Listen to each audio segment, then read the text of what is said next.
woke side of the internet thinks going through someone's old MySpace account makes them part of the resistance. It doesn't. It makes you a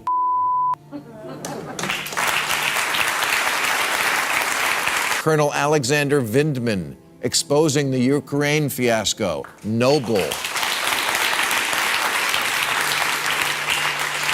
That's not you taking down the host of the Ice Capades.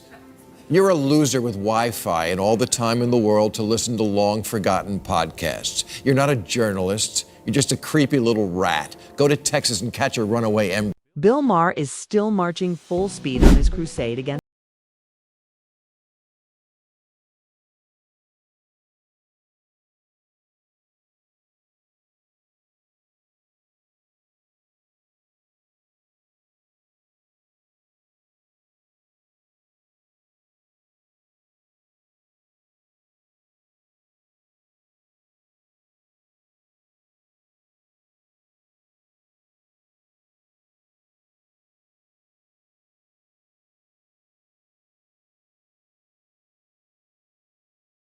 Now it's not a bad thing. Oh, it used to be. It used to be one of the first things we taught children. Nobody likes a tattletale.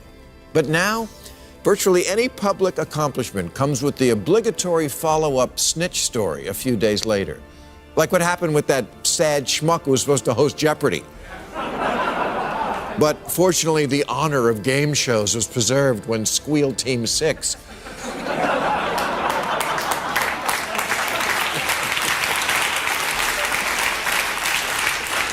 went through his old podcast and found out he once used the term whatever the that. I honestly don't know when this became a thing. When people who can't stand you suddenly turned into full-time digital detectives. Digging through your past just to find an offensive tweet from a decade ago. Somehow, this witch-hunting hobby has become a cultural sport, especially among the self-righteous woke crowd. It's no longer about justice or accountability. It's about humiliation, control, and virtue signaling.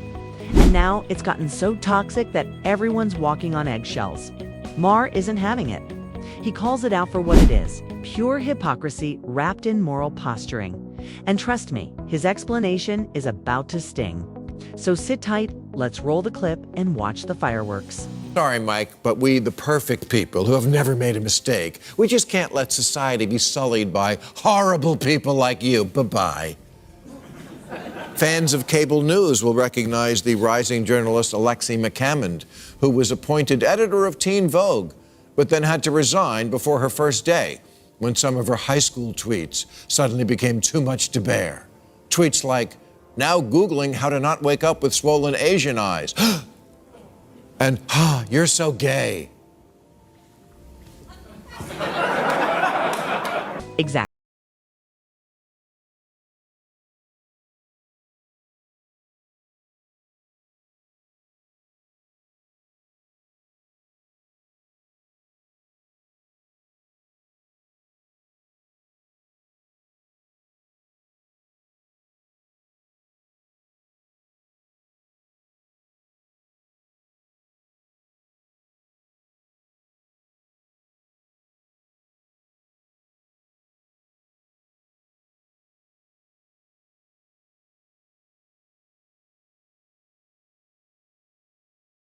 About destruction.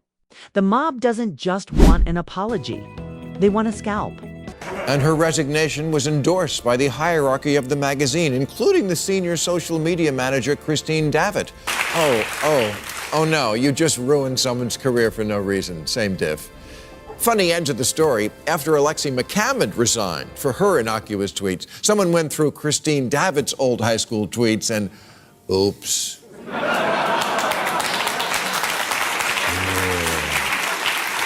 Seems she tweeted the N-word twice to a white friend in 2009. And that right there is the hypocrisy.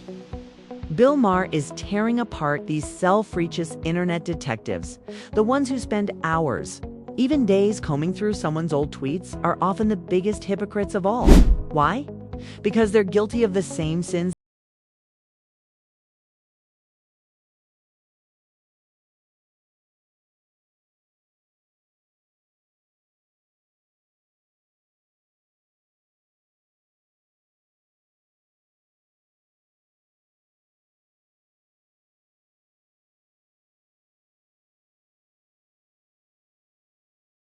while weaponizing everyone else's mistakes. But if someone ever flipped the script on them, they'd crumble in seconds. You know, this is why I'm a little hopeful that this purity purge may end, because it's starting to eat its own.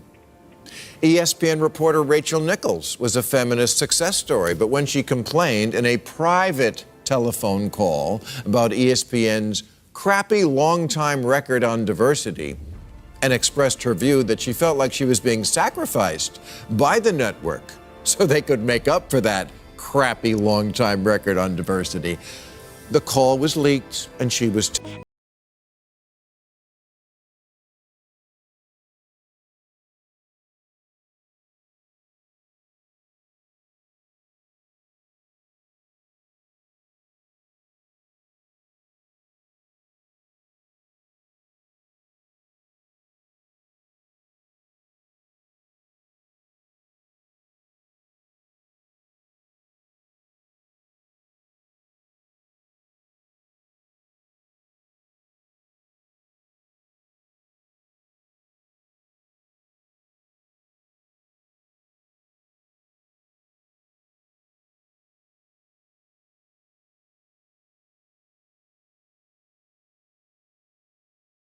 Cannibalizing itself.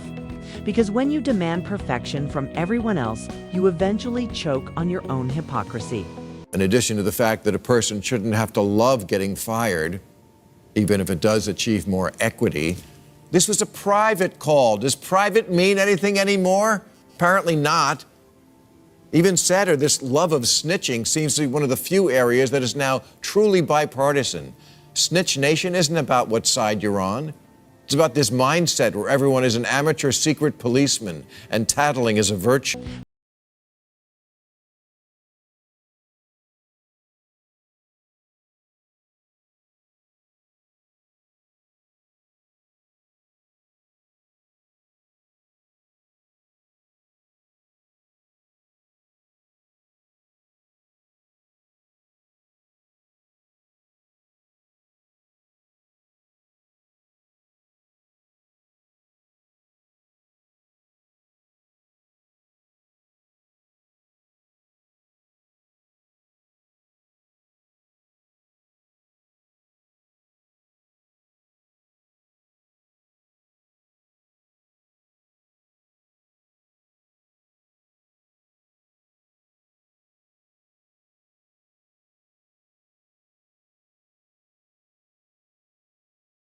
Of virtue.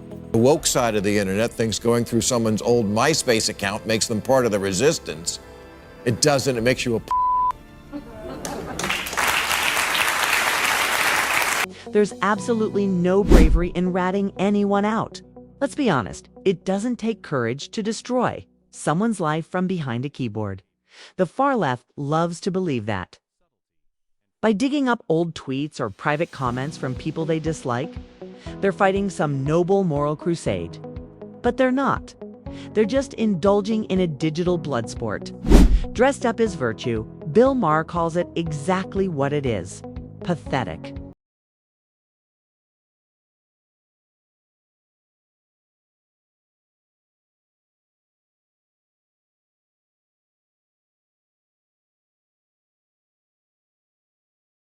Through archives, searching for outrage. Maher's message hits hard. If your only contribution to society is destroying reputations, then you're not a hero. You're just another coward hiding behind righteousness. And Republicans lately, besides sponsoring that new reality show, Texas Zygote Hunters, have been encouraging college students to whip out their phones to record and report professors who espouse leftist ideas. As always, these snowflakes fall just as hard on the right as they do on the left. This isn't about left or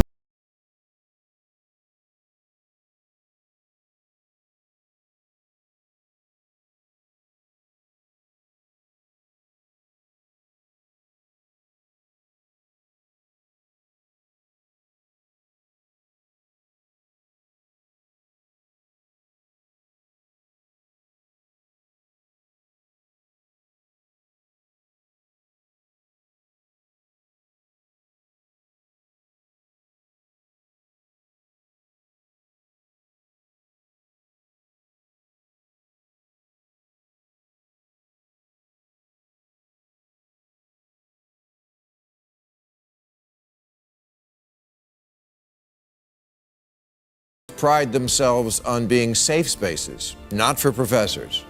At least not any who might want to stretch young minds to think differently and try on new ideas. Yeah, try that at your peril. Same with comedy clubs, where ever since the iPhone, comics have been complaining about snitches in the audience who'll rat them out for crossing the line, which is practically the job description of a comedian.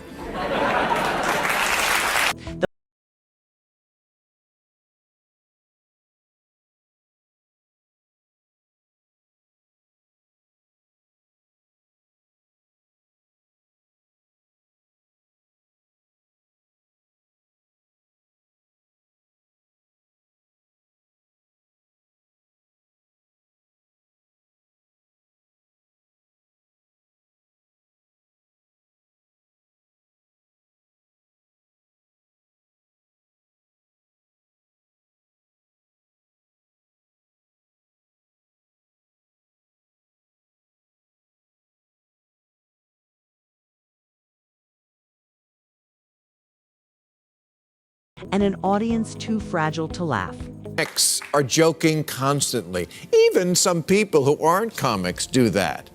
And if you're lucky enough in life to be around people like that, I'm sure you know, they can't all be gems.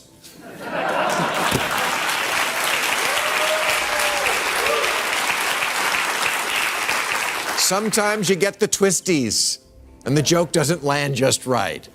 Exposing that doesn't make you noble. He reminds them that real bravery, real nobility lies in preventing harm, not scrolling through someone's decade-old tweets for a cheap moral victory. Ma draws the line clearly. There's a difference between protecting people and persecuting them. The cancel crowd loves pretending they're fighting evil.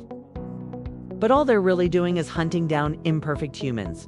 What they call accountability is just public humiliation dressed up as virtue. And Ma isn't afraid to say it. It's shameful, petty, and downright un-American. Or think of Edward Snowden enduring exile in Russia so he could expose unlawful government snooping. Noble. Colonel Alexander Vindman exposing the Ukraine fiasco. Noble. That's not you taking down the host of the Ice-capades. You're a loser with Wi-Fi and all the time in the world to listen to long-forgotten podcasts. You're not a journalist. You're just a creepy little rat. Go to Texas and catch a runaway emerald.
Enjoyed it? Hit the like button, subscribe, and share it with your friends, because together, we can help take down cancel culture. Thanks for watching, and I'll see you in the next one.